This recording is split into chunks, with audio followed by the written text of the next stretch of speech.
Heston, good to see you. Thanks for your time as always this morning. So, where are you targeting? What seats are you targeting? Hey, good morning, Peter. Happy New Year and thanks for having me on.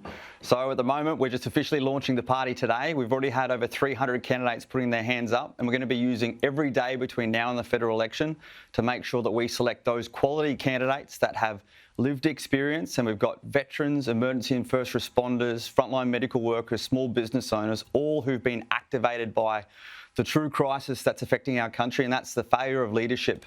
We've lost trust, we've lost respect, and too much of our freedoms have been taken away by those in political power. So we're going to be looking to target those seats with those candidates that are worthy to be put forward with the purpose to serve and support the Australian people first, as opposed to all of the different fractures and fault lines that are the product of this failed leadership from political parties that have factions and individuals pursuing their own progression, as opposed to remembering that leadership is a service to the Australian people. You've been a military leader, you've achieved so much. But politics is a different beast altogether, as you know. Are you up for the rough and tumble of politics? You're right, it's definitely a different beast, Peter. I'm used to having a target on my back, but that was in an actual war zone. And these days it comes from everywhere, gossip columns and all in between. And look, I take that on board and I appreciate that. And the key values we're looking to bring to the Australian people is authentic leadership, integrity, responsibility and accountability. And that's accountability for anything we've done in our past and accountability each day moving forward. Because leadership has to be a daily renewable contract. And for too long now, everyone refers to politics as a game. And this is the game that affects our lives the most. And like you said, I spent 4 years in Canberra before I was allowed to lead my first platoon of 30 people in the Army.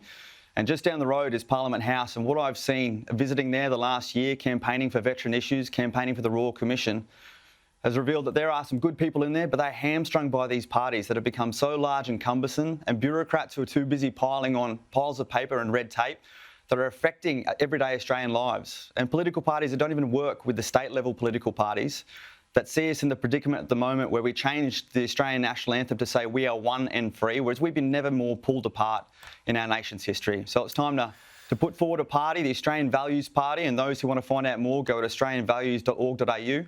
And we're only going to be running at the federal level. We're going to be working with any and all parties, assessing every policy on its merit to support the Australian people, to get our states working back together and show the Australian people that we can make a change and make a difference in Australian politics. All right, well, you just referenced this. You're campaigning on values and accountability, but that's been called into question by some critics that you just referred to.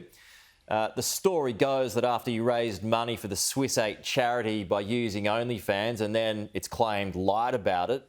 So did you withhold any promised money for that charity?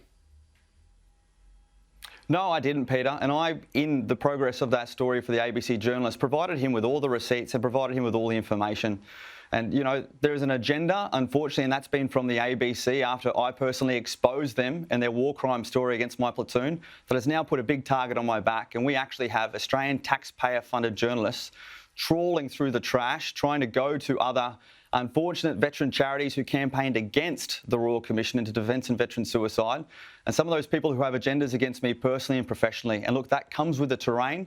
Like I said, I have no issues and have had a target on my back for a long time.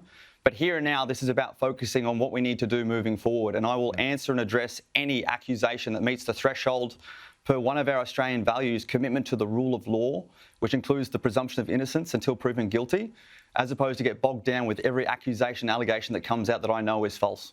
Do you fear that these accusations could hurt your chances of success? Well, particularly for those Australians who haven't met me and haven't seen what we've been up to, potentially absolutely yes. And it's up to me to now demonstrate from this point moving forward who I am, those values I espouse, and those values that we hold true and will campaign for with the Australian Values Party. I definitely can't change the past. I have lived a full life. It has brought me to this point with all the lived experience that I can now put into play to support the Australian people here and now moving forward. Heston Russell of the Australian Values Party, thanks for your time. We'll talk to you soon. Thanks, Peter. Have a good day.